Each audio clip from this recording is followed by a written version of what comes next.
So we're in Genesis chapter 34 this morning. We've got a big passage this morning. We're going to be covering chapter 34, verse 1, all the way through to verse 8 of chapter 35. I've shared this before. Most of you probably know my testimony to some degree, that I got saved when I was a freshman in college. And it happened to have been somebody who was involved with Campus Crusade for Christ, which today is called CRU, C-R-U, but it was called Campus Crusade for Christ, and it was an individual on my floor who was involved with Campus Crusade, and he had made it his goal to share the gospel with everybody on the floor, which is 64 different men, and so I was one of his targets. And I finally came to Christ near the end of my freshman year, and ended up, when I came back from my sophomore year, I got heavily involved with Campus Crusade. And ultimately, I grew like a weed, and I got to the point where I think by the time I was a junior, I was involved pretty heavily with the worship team, and I was doing some teaching, and then I became a leader in Crusade. And my last 2 years, I did the MC. I ran some of the large meetings, and we'd have 200, 300, 400 kids sometimes that would show up. This is a pretty big thing. And I remember that my last year, I was somewhere probably the beginning of the school year, that a guy by the name of Dan Knutson, who happened to be one of the on-staff members at Eau Claire for Campus Crusade for Christ, he pulled me aside, and I still remember this. He asked to meet me, so we met in one of the rooms downstairs in the dormitory, and the only way to describe it is he was there to confront me.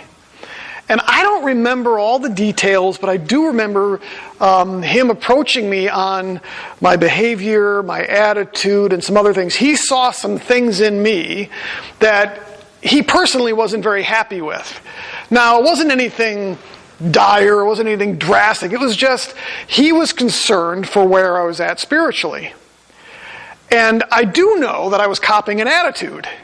So when he confronted me, I remember kind of, sitting with my arms folded and not appreciating the fact that he was confronting me over some of my either behavior or attitudes. And again, nothing glaring, there was no drastic sin, but there was just something that wasn't right. And as a leader in Crusade, he was especially concerned. And again, I don't remember all the details, but I do remember kind of copying this attitude and thinking, well, who are you, And I wasn't willing to listen all that much to what he had to say, and don't know what the big deal was, And I just remember that, he was gracious and he was kind, but apparently I had kind of lost my way a little bit. The fire that I had in me that he had seen for the first few years was gone. Certain behaviors and attitudes or things that he just didn't think were very Christ-like. Didn't threaten me with, well, we're just going to remove you out of leadership or anything like that at all, but you could tell he was quite concerned. And what's interesting about that is I kind of went away proud and angry and some other things, how dare he confront me kind of a thing. But after thinking about it for a few weeks, I realized that he was right. And I kind of gave myself an attitude adjustment, Went back to him and I said, man, you're right. I appreciate you calling me out, And I thought about that this morning because the passage we're going to look at this morning is a passage where we saw how Jacob was on his way home. God had called him to go from Padan Aram to go back home. And he stops in a place called Shechem. And he ends up staying there for about 10 years. And ultimately, as we look at our passage this morning, what we're going to see is that the Lord had called him to return home, but he stopped partway through, and I'm going to say he got sidetracked. He stopped short of completing the goal that God had given to him. And as part of that, there were some significant consequences for that decision, and we're going to see 5 of those today. There were consequences for him stopping in Shechem and not completing the journey to which God had called him to. And then lastly, we're going to see how God, being God, had to intervene once again in Jacob's life and kind of give him a kick in the pants to go and finish the journey and get back home where he was supposed to be, much like Dan Knutson had to pull me aside and kind of kick me in my pants as well. So we're going to see that today. So I'm going to lay some groundwork before we get into our passage, but my first point is this, that the Lord called Jacob to return home, but he stopped short of the goal, and he became complacent living in a Canaanite city named Shechem. So again, the Lord had called him home, go back to your parents, But he stopped short of that goal and just kind of got stuck for about 10 years. Got a little bit complacent, got real comfortable living where he was at. So God's plan was to return Jacob not just to the land of Canaan, but actually said he was going to send him all the way back home to his family. And that's important. We see that he left home in Genesis chapter 28, and the home at that time was Beersheba. And when he meets the Lord at Bethel, God actually tells him, I'm going to return you back to your father's house. In fact, Jacob recognized that because Jacob even says in chapter 28, verse 21, I will return to my father's house in safety. So he knew that God's promise was not just to return him back to the land of Canaan, which was very large, but specifically back to his father's house. We see that again in chapter 31. After 20 years of living in Padam Aram, or Mesopotamia, God called Jacob to go back to his family. Turn to Genesis chapter 31, if you will. Genesis chapter 31. Just real quickly at verse 3, it says, Then the Lord said to Jacob, Return to the land of your fathers and to your relatives, and I will be with you. So again, the call was not just to go back to Canaan, but to go back to your relatives, go back to your family. Jump down to verses 16 through 18. Surely all the wealth which God has taken away from our fathers belongs to us and our children. Now then, do whatever God has said to you. That's his wives. And then it says in verse 17, Then Jacob arose and put his children and his wives upon camels, and he drove away all the livestock and all the property which he had gathered. He had acquired livestock which he had gathered in Padam Aram. And look at this, to go to the land of Canaan to his father Isaac. So Jacob set out to do what the Lord had told him to do, which was not just to go back to the land of Canaan, but specifically back to his parents, back to his family. Genesis chapter 32, look at verse 9. Jacob said, O God of my father Abraham, and God of my father Isaac, O Lord, who said to me, Return to your country and to your relatives, and I will prosper you. So you'll notice there it specifically says again, his relatives. So God's call wasn't just to go back to the land of Canaan anywhere he chose. It was specifically to go back to his relatives, back to his family, back to Isaac, his father. Now if you remember back in chapter 33 last week, Jacob finally had crossed over the river into the land of Canaan. So he is just on that cusp, getting into the land of Canaan, which is a good thing because that's the beginning of God's fulfillment of his promises to him. But he first stopped at a place called Succoth. We believe that he stopped there because of what he said last week, which is that the children are tired. They had traveled some 400 plus miles. They had another 100 miles to go or so. So it makes sense that he pulled off at Succoth for a little bit to get some rest, to care for the flock so that he wouldn't run the flocks into the ground. But then after he left Succoth, he heads to a place called Shechem. And he stops there again. The general consensus is that Jacob stopped in Shechem and was there for 10 years, a full decade. This was not just some, all right, I gotta get a little bit of rest and then we'll move on. He planted roots in Shechem. It was on a major trade route. It was a significant city. Estimates are sometimes as high as a couple of thousand people, but it had a wall. It was a walled city. It had a city gate. So this was a well-established city. Population estimates range upwards in maybe the thousands, maybe more. Chapter 33, verse 18 tells us that Jacob bought land just outside the city, which implies that he intended to stay and to make it his home for a while. And that's exactly what we see. Now, it's not really clear why Jacob stopped there for such a long time. What is clear, however, is that it wasn't home. It wasn't Bathsheba. It wasn't or Beersheba. It wasn't where his family was. And Isaac, his father, wasn't there. Remember, the Lord told him, go back to your father, Isaac. And so, we don't know why he stopped, but it clearly wasn't home, wasn't Beersheba, wasn't back around his relatives, certainly wasn't back before Isaac. Now, I want to be careful because the Bible never specifically states that stopping in Shechem was a sin or some direct violation or disobedience to God, but God's command was to return to his family. But that's at least 75 miles further away from Shechem. So he had stopped short of what God had commanded him to do. I'm going to suggest that while I want to be careful and not claim that this is outright disobedience or rebellion or sin, that it did fall short of God's command. And Jacob ended up becoming complacent, maybe even comfortable while living in Shechem. And we're going to see that as we go through some of the consequences. As I mentioned, there's at least 5 consequences for him stopping here in Shechem. And I think those are going to help us as we think through this. We're going to keep the takeaways. I've got 3 of them for us to the very end today. I want to just fairly quickly go through these 5 consequences that Jacob and his family faced because of their decision to stop in Shechem. The first consequence of living in Shechem was the violation of Jacob's daughter Dinah. Look at verses 1 through 4 of chapter 34. Now Dinah, the daughter of Leah, whom she had borne to Jacob, went out to visit the daughters of the land.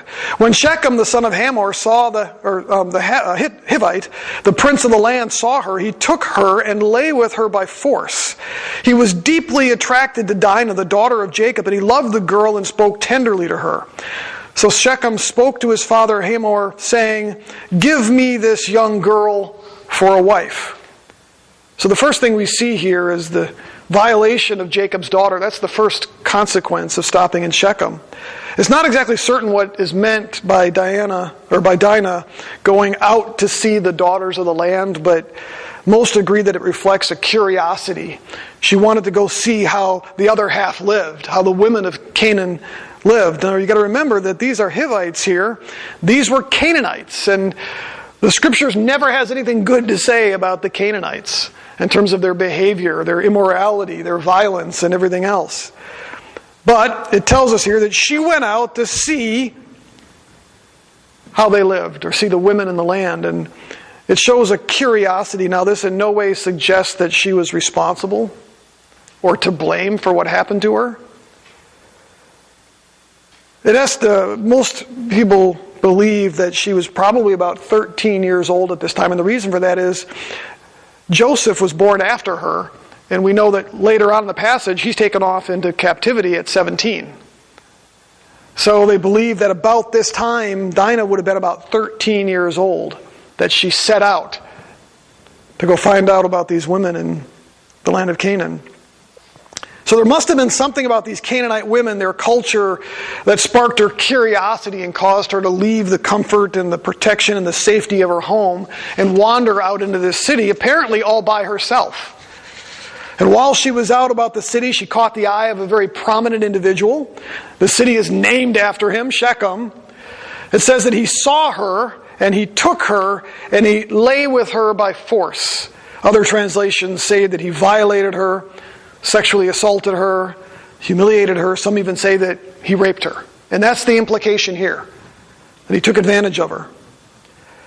He was so infatuated with her that after raping her, he then tried to win her affection. Notice that it says here that he spoke tenderly to her. It's more literally, he spoke to her heart. It's a phrase that's used in Hosea, used in Judges, used in Samuel, all to refer to speaking tenderly to someone like a spouse to win them back. So essentially what you have here is he violates her, and then he tries to smooth things over in talking to her because he's infatuated with her. And he tries to win her affection after having violated her. Pretty disgusting and disturbing thing. And then he goes to his father and he demands, "Get me this girl now for my wife." He's going to take what he's already taken. So that's the first consequence, is the rape of his daughter. Now, can I say that it wouldn't have happened if they wouldn't have gone anywhere else? I can't make that statement, but this was a culture that was known for their sexual immorality. In fact, when Abraham had traveled in areas like this, he was concerned that they would take his wife, right? He knew that about the culture.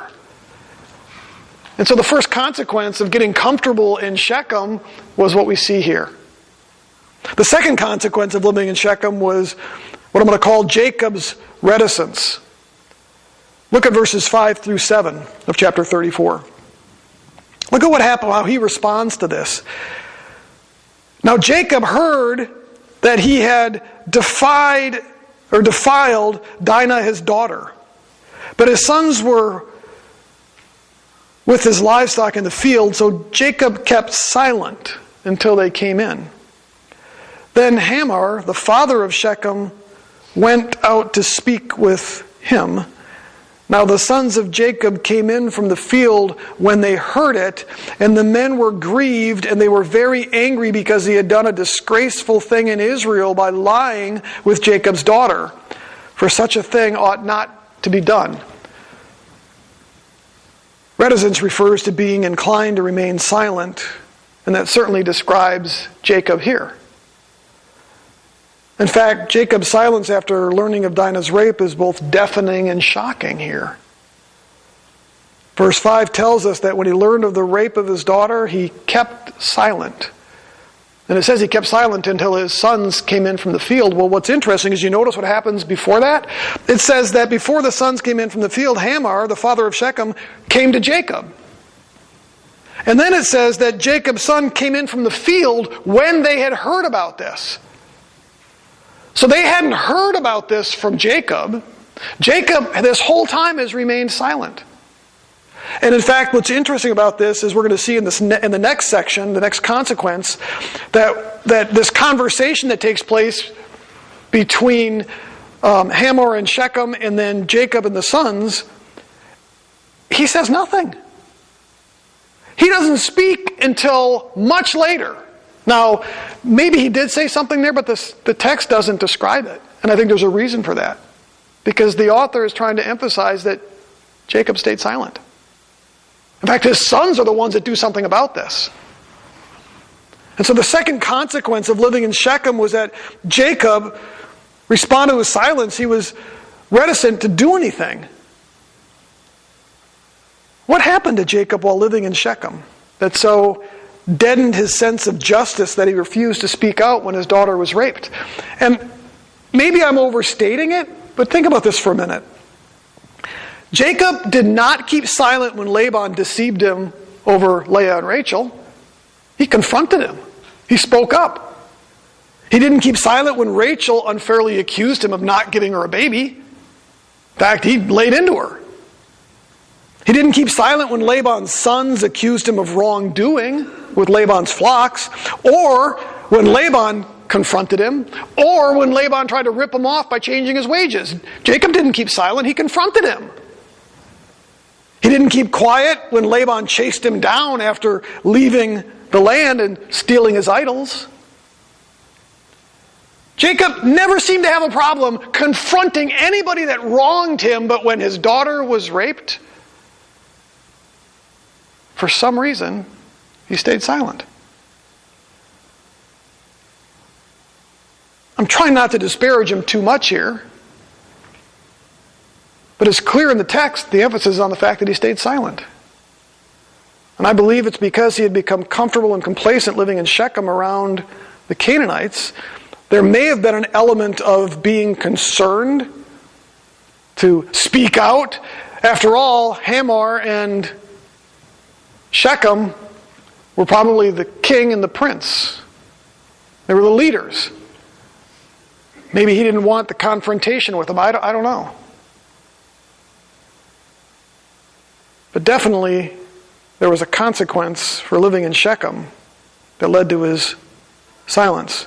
The third consequence of living in Shechem was Jacob's compromise on intermarriage with the Canaanites. Look at verses 8 through 12. But Hamor spoke with them, meaning Jacob and his sons, saying, "The soul of my son Shechem longs for your daughter. Please give her to him in marriage. Intermarry with us. Give your daughters to us and take our daughters for yourselves. Thus you shall live with us, and the land shall be open before you. Live and trade in it and acquire property in it." Shechem also said to her father and to her brothers, "If I find favor in your sight, then I will give you whatever you say to me. Ask me ever so much bridal payment and gift, and I will give according as you say to me, but give me the girl in marriage." So the third consequence of living in Shechem is that Jacob's compromise on intermarriage with the Canaanites. All of the speaking in these verses is done by Hamor and Shechem. Again, Jacob stays silent, it appears. What they proposed, however, was not just giving Dinah to Shechem to be the wife, but what was being proposed here was intermarrying between the clans of Jacob and Hamor. Now, why is that a problem? Abraham prohibited Isaac from taking a wife from among the Canaanites. Isaac prohibited Jacob from doing the same thing. Jacob and Rebekah knew firsthand the issues created by intermarrying with the Canaanites because of what Esau had done. Remember what it says about Esau's wives and how they were bitterness to the soul of his parents? They knew the consequences. Jacob knew the consequences of marrying Canaanite women. And yet here he is, doesn't say a word, at least not one that's recorded. In fact, the only ones that are going to speak up are the sons. Jacob remains silent here.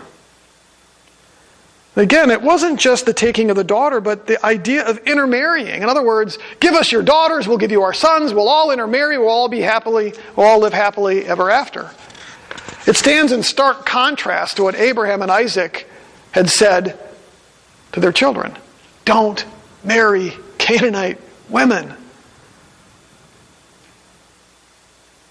Jacob's complete silence, not just in these verses, but all the way through the rest of the passage until the very end, suggests he didn't share the same convictions that Abraham and Isaac did about intermarrying with the Canaanites. It's the only conclusion we can come to here. He doesn't stand up against it. He doesn't say, no, we shouldn't do that. Instead, it appears that he's open to the idea. And we see that next. The fourth consequence of living in Shechem was the deceit of Jacob's sons. Look at verses 13 through 24. But Jacob's sons answered Shechem and his father Hamor with deceit, because he had defiled Dinah their sister. They said to them, we cannot do this thing to give our sister to one who is uncircumcised, for that would be a disgrace to us. Only on this condition will we consent to you, if you will become like us, in that every male of you be circumcised. Then we will give our daughters to you, and we will take your daughters for ourselves, and we will live with you and become one people. But if you will not listen to us, but if you will not listen to us to be circumcised, then we will take our daughter and go. Now their words seemed reasonable to Hamor and Shechem, Hamor's sons. The young man did not delay to do the thing because he was delighted with Jacob's daughter. Now he was more respected than all the household of his father. So Hamor and his son Shechem came to the gate of their city and spoke to the men of the city, saying, these men are friendly to us. Therefore, let them live in the land and trade in it. For behold, the land is large enough for them. Let us take their daughters in marriage and give our daughters to them. Only on this condition will the men consent to live with us, to become one people, that every male among us be circumcised as they are circumcised. Will not their livestock and their property and all their animals be ours? Only let us consent to them, and they will live with us. All who went out of the gate of the city listened to Hamor and his son Shechem, and every male was circumcised. All who went out to the gate of the city. So essentially, what we find here again is Jacob's sons agree to this deal, but we're going to find out in a minute that it was all a ruse. But Jacob apparently doesn't know it's a ruse. We find that a little bit later. So apparently Jacob's okay with this. Well, as long as they get circumcised, we'll go ahead and we'll intermarry. It's not hard to see the irony here with the word deceit, though. Notice it starts right out of the gate with verse 13. Jacob's sons answered Shechem and his father Hamor with deceit. What's interesting about this is every time this word deceit is used in the Bible, in the Old Testament, it's used as a reference to a negative context, a sin. And so this is described as what they proposed here is a wicked act. It's a sinful act. Jacob's sons never intended to accept Haman's and Shechem's proposal. It was all ruse. We'll get to that in a minute. In some respect, I kind of want to praise Jacob's sons for their brilliant plan. Essentially what they did was they said, okay, we'll have these guys circumcise themselves. They won't be able to walk for a few days. Then we just take them all out. Brilliant plan. Okay, they trick the guys, And to be real honest, there are a number of pastors and a number of commentaries that take that approach. They actually refer to what they are doing here as a righteous act. And the problem I have with that is because it comes right out of the gate and says, deceit. The Bible doesn't present this as a righteous act. Jacob's going to respond to it a little bit later as an unrighteous act. So how these pastors and commentaries can say, this is a righteous thing they did. And they partly do it because they say, Jacob refused, so the sons had to do it. But again, that's not the way it's presented. It's presented as a very deceitful thing. In fact, what's interesting about it to me is that they use a religious symbol as their weapon. Have we ever seen that in Christianity sometimes? God didn't intend that circumcision be used this way. It was a sign of the covenant that he made with Abraham. It wasn't to be used as a weapon against your enemies. That's a form of blasphemy in many respects. So this fourth consequence of living in Shechem was the deceit of Jacob's sons. They do a wicked thing here. The fifth consequence, the last one we'll cover here, is the violence and the vengeance of Jacob's sons. It wasn't just the deceit. The deceit was bad enough. But the fifth and final consequence here of living in Shechem was the violence and the vengeance of Jacob's sons. Look at verses 25 through 31. Now it came about on the third day when they were in pain. Oof. And two of Jacob's sons, Simeon and Levi, Dinah's brothers, each took his sword and came upon the city unawares and killed every male in the city. They killed Hamor. They killed his son Shechem with the edge of the sword. They took Dinah from Shechem's house and went forth. Jacob's sons came upon the slain and looted the city because they had defied their sister. They took their flocks and their herds and their donkeys and that which was in the city and that which was in the field, and they captured and looted all their wealth and all their little ones and their wives, even all that was in the houses. Then Jacob said to Simeon and Levi, you have brought trouble on me by making me odious among the inhabitants of the land, among the Canaanites and the Perizzites. And my men, being few in number, they will be gathered together against me and attack me, and I will be destroyed, I and my household. But they said, should we treat our sister as a harlot? So the fifth consequence is the violence and the vengeance of Jacob's sons that we see here. The reason I refer to this as vengeance and not justice is because that's exactly what it was. This wasn't justice. It was vengeance. Justice would have been holding Shechem accountable for raping Dinah. Vengeance was incapacitating every male in the city first so that they could slaughter them, plunder the city, take the flocks, take all they owned, and then take the women and the children. That's vengeance. That's not justice. It's a little bit different than when God told them during the when they're going into the land with Joshua, when he told them to wipe out the inhabitants of the city. That's very different. That was God's specific judgment against them. But there's no God telling them to do this here. It's all driven by what had happened to their sister. And again, sometimes there's a fine line between justice and vengeance, but clearly this was vengeance and not justice because of the way they did it. Initially, Jacob's response suggests that he was only concerned how his son's actions affected him. Go back and relook at verse 30. For the first time, we see Jacob speak now. And notice, he doesn't call them out necessarily for the horrendous act and the wickedness of that act. Look at what he says. You've brought trouble on me. What? By making me odious among the inhabitants of the land. So he's concerned that their actions now are going to make it difficult for him in the land. The people of the land are going to hate him. He's going to be odious. He's going to stink among them. He says that his numbers being few, he may be attacked, he may be destroyed. And it's interesting the way that it says, where do we do this with the kids sometimes, especially, like when talking with Kimberly sometimes. I. You notice that? They will gather against me and attack me, and I will be destroyed, I and my household. He seems more concerned about their actions creating trouble for him than the fact that what they did was vengeance and dishonored God. Now, with that said, I'm going to give Jacob some credit here because at least later in his life he recognized that what they had did was more than just an offense against him. Turn to chapter 49, verses 5 and 7.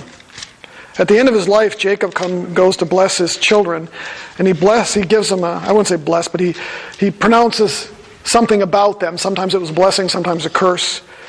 But Genesis chapter 49, look at verses 5 through 7.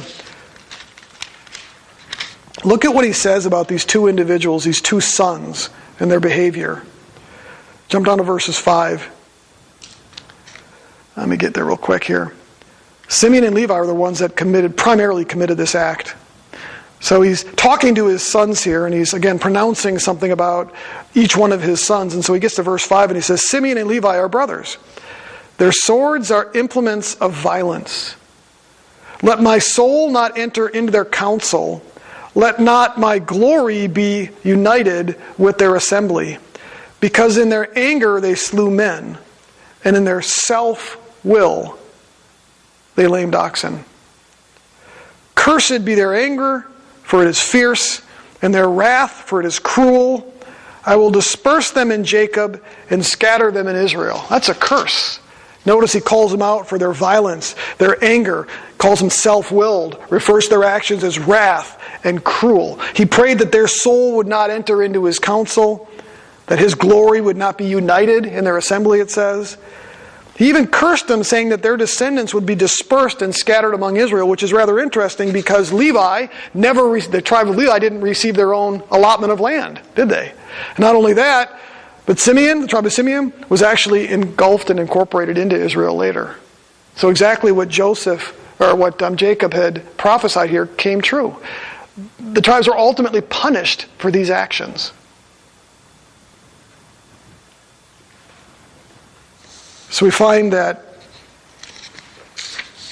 a final consequence of staying in Shechem was this violence and vengeance that the sons felt perfectly fine committing. The last thing we see in this passage, after we get through all of this here, is that God once again intervenes in Jacob's life to set him back on course in accordance with his purpose and plan. Jacob had gotten sidetracked, got stuck in Shechem for a decade. We see the consequences of him being there. I think there's an unfortunate thing that takes place in the way that this chapter has been broken down, because you get these chapter headings. In fact, somebody asked me about this the other day. Like, why do we have the chapter breaks and verse breaks and stuff in the scriptures? Because that's not the way they were written originally. Well, it's the way to kind of categorize things for us, to help us to be able to, turn to this passage, turn to that passage. It was something that was added back about the 8th century. And what's interesting, though, sometimes is the chapter breaks aren't always great. And this is one where I believe that the first 8 verses of chapter 35 actually belong with chapter 34. It's a conclusion to what we just read. So we're going to ignore the chapter heading in verse 5. We're going to read these 8 verses here in just a minute. We began our teaching today with a reminder that God's plan and his command was for Jacob to return to his family, which was in southern Canaan. Along the way, he gets stopped. He falls short of the goal. He gets sort of sidetracked. He decides to make his home in the land of Shechem. It appears to have these severe consequences. And then look at what happens in verse 1. Then God said to Jacob, so God again speaks to him and he says, arise, go up to Bethel and live there and make an altar there to God who appeared to you when you fled from your brother Esau. So Jacob said to his household and to all who were with him, put away your foreign gods which are among you, and purify yourselves and change your garments. And let us arise and go up to Bethel, and I will make an altar there to God, who answered me in the day of my distress and has been with me wherever I have gone. So they gave Jacob all the foreign gods which they had, and the rings which were in their ears, and Jacob hid them under the oak which was in Shechem, or near Shechem. And they journeyed there on a great terror upon the cities which were around them, and they did not pursue the sons of Jacob. So Jacob came to Luz, that is Bethel, which is in the land of Canaan, he and all the people who were with him. He built an altar there, and he called the place El Bethel, which is God, house of God, because there God had revealed himself to him when he fled from his brother. Now Deborah, Rebekah's nurse, died, and she was buried below Bethel under the oak. It was named Allon Bakuth. So God calls Jacob, you notice here, back to Bethel. He's supposed to be going to Beersheba. He's supposed to be going south. He still calls him south, but he tells him, go and live in Bethel for a little while. Which is a little bit bizarre because remember the goal was go home to your family, but for some reason God now calls him back to Bethel instead. Now Bethel is on the way. So the question is, why would God do that? Why would God only say, go to Bethel? Well, Bethel was about 25 miles south of Shechem. It was on the route to go back home. But he specifically says, go there and live. Go there and dwell for a while. God seems to be violating his own little plan here, doesn't he? Wants him to go back home, but now tells him, wait a minute.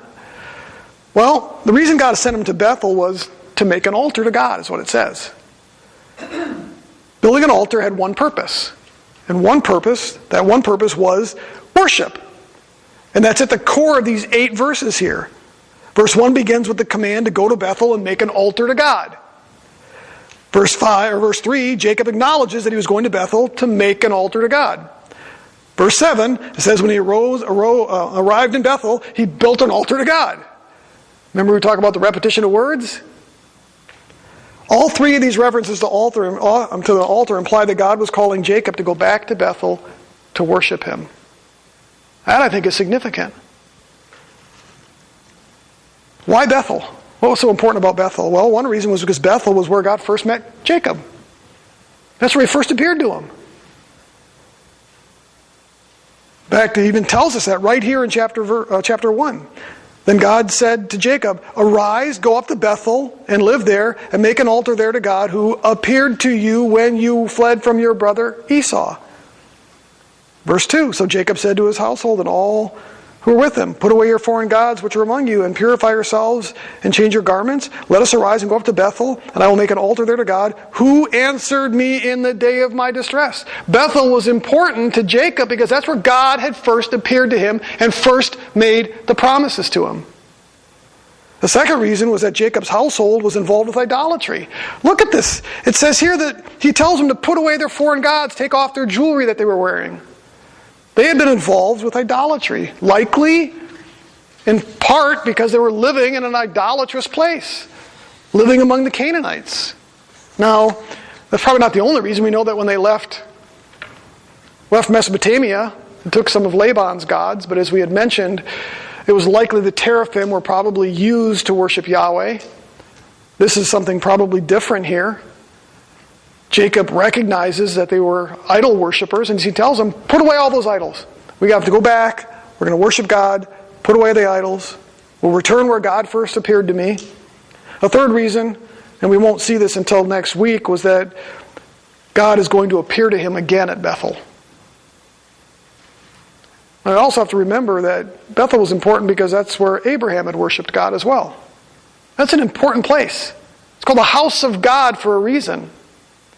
And so I believe that what God does here is he basically kicks Jacob in the pants and says, I'm going to take you back to Bethel. We've got to get some things straight here. You're stuck in Shechem. Look at what staying in Shechem is doing. You need to continue home, but we need you to stop in Bethel first. You need to be reminded of the promises.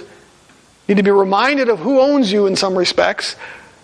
Whose God is your God? You need to be reminded of the vow, because Jacob also made his vow to God at Bethel. He needed to be reminded of all of that. And primarily through worship. It's a reset for Jacob before he finally goes back home. So what do we do with all of this? 3 takeaways I'm going to focus on here. The first takeaway is that it's easy for us to become comfortable living in and among the world when we forget God's purpose and plan and call in our lives, isn't it? I think Jacob forgot that. He starts off on the journey okay. All right, Lord, we're going to head back home. But he stops, gets stuck for a year or for a decade, and look at the consequences. That's like us sometimes. When we stop seeking or pursuing God, when we stop short of the goal that He has for us, we can become comfortable, even satisfied living in this world. Do you think that maybe the American church today has a problem with that? American Christianity looks very different from Christianity in parts of the world where they don't have the luxuries and the freedoms and everything else that we do here. And they've got to worship God in persecution and difficulties and hardship and hatred and everything else. Is it any wonder that why maybe the church here in America looks an awful lot like the world? I was listening to an individual the other day. He's a podcaster, supposedly born-again Christian, and he's trying to challenge culture. Every other word, I swear, out of his mouth in his video or in his podcast was the F word. And I'm thinking, you know what? Why do you have to talk like that? Why does that not concern you talking like that? It's a filthy potty mouth. But yet, it just flows like honey off your lips. I've been looking at recently some of the things related to like marriage and dating and other things within the Christian church. And it's shocking how many Christians today are living together outside of marriage and attending evangelical churches, and there's no problem with that. How can we feel comfortable doing that? Because we've become like the world. It's what the world does. It's how the world behaves. We've lost sight of God's call and purpose on our lives. I think that's what happened to Jacob. He plants he buys his land in Shechem, he gets a little sidetracked, and he becomes a lot like the culture, if you will. Became comfortable with that. Loses sight of the fact that, no, you're supposed to be going back home to fulfill the promises God has called you to. And so God has to intervene and say, Jacob, wake up. I need to take you back for some worship. I need to remind you before you head home. Dan did that for me. For some reason, Dan saw that I'd become much too comfortable just kind of falling into my old patterns or something. And he realized I need to be shaken up. Second takeaway, I think, for us is that sometimes there are significant consequences for when we become comfortable and satisfied living in and among this world. We are supposed to be in the world, but not of the world. And I don't think we really realize that when we become complacent, we become more interested in earthly treasures and other things than we do the spiritual and heavenly ones. That when we begin to look and act like the world instead of standing out like beacons of light in the world, there are consequences. Individually, there are consequences. There are consequences in our family. If we think about what's happening with Christian youth in this country today, it's shocking. Why? Because as parents, we haven't lived like we should live. The church hasn't done what the church is supposed to do. And youth are now facing the consequence of that. They're being more raised by their peers and by culture and by social media than they are by parents who feed them the word and teach and instruct them. Sound like I'm being harsh? That's the reality. I'm not the one saying it. That's just what we see. Many youth groups in many churches are basically video games and fun. Now, I'm not saying there shouldn't be video games and fun. There should be. But when that's all it is, when that's the emphasis, think about so much of the Christian worship music that we have nowadays that is so focused on me, my, and it's all just very fluff. And I got to talking with Matt and Dustin a couple weeks ago about, I've often wondered if I could get my hands on music that has been written by maybe Christians in North Korea that have to go out into the middle of the lake in boats in pairs of 2 and 3s just so they can worship. If they wrote a song, what would it be compared to what I'm hearing on 104.9 The River. And again, I love a lot of that stuff. I'm not mocking Christian music. I'm just saying that very different themes would probably surface to the top. Because when we're like the world, we talk like the world, we act like the world. That's a consequence. And so when we become complacent and comfortable with the world around us, there are consequences. I don't think we always recognize those.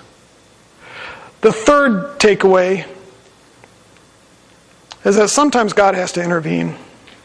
Sometimes He has to wake us up. Sometimes He's got to call us back to Bethel, so to speak. Call us back to worship Him, to get rid of the idols in our lives, to remind us of His promises and our commitment that we made to Him. Sometimes that comes through an individual that calls us out. Somebody like a Dan who pulls me aside and says, hey, or a professor in seminary that pulled me aside that didn't like the way that I had been critiquing those I disagreed with in my papers and said, hey, this isn't Christ-like. You're acting like the world when you do this. You need to act like Christ instead. Sometimes God has to do that to us, doesn't He? Sometimes it's through trials and difficulties. The Bible does tell us that God will chastise us because He loves us, right? So sometimes God has to intervene, and that kick in the pants is more like a spanking.